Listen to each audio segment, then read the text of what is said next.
മുരളീധരൻ ചേട്ടന്റെ ഇങ്ങനെ ഒരു മടങ്ങിവരവ് ആരും പ്രതീക്ഷിച്ചില്ല.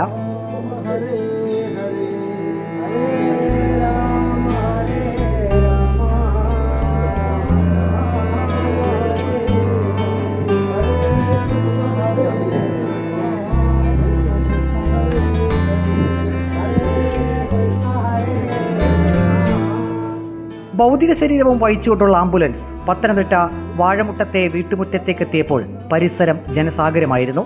അക്കൂട്ടത്തിൽ മുരളീധരൻ ചേട്ടൻ കൈപിടിച്ച് ഗൾഫിൽ കൊണ്ടുപോയ ഇപ്പോൾ നാട്ടിലുള്ള ചെറുപ്പക്കാരുണ്ടായിരുന്നു. അവരുടെ കുടുംബാംഗങ്ങളുണ്ടായിരുന്നു.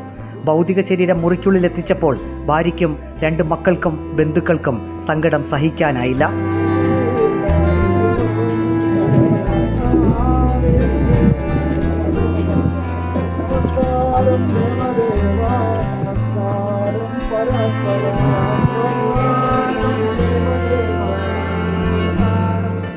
അറുപത്തിരണ്ടാം വയസ്സിലും മുരളീധരൻ ചേട്ടൻ കുവൈറ്റിൽ തുടർന്നത് ജോലി മികവ് ഒന്നുകൊണ്ട് മാത്രമായിരുന്നു. പൊതുദർശനത്തിന് 100 കണക്കിന് പേരാണ് എത്തിച്ചേർന്നത്. ജില്ലാ കളക്ടർ, ജില്ലാ പോലീസ് മേധാവി, ജനപ്രതിനിധികൾ എന്നിവർ അന്തിമോപചാരം അർപ്പിച്ചു.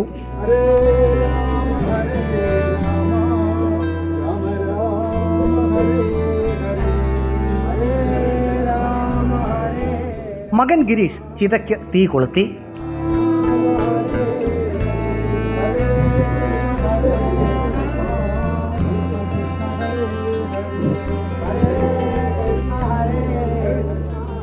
ഓരോ അവധിക്ക് നാട്ടിൽ വരുമ്പോഴും അടുത്ത വരവ് ജോലിയെല്ലാം മതിയാക്കി വിശ്രമജീവിതത്തിനായിരിക്കുമെന്ന് മുരളീധരൻ ചേട്ടൻ പറയുമായിരുന്നു. ഒരു കുടുംബത്തിന്റെ പ്രതീക്ഷയും സന്തോഷവുമെല്ലാമാണ് ഈ ചിതയിൽ എരിഞ്ഞടങ്ങിയത്.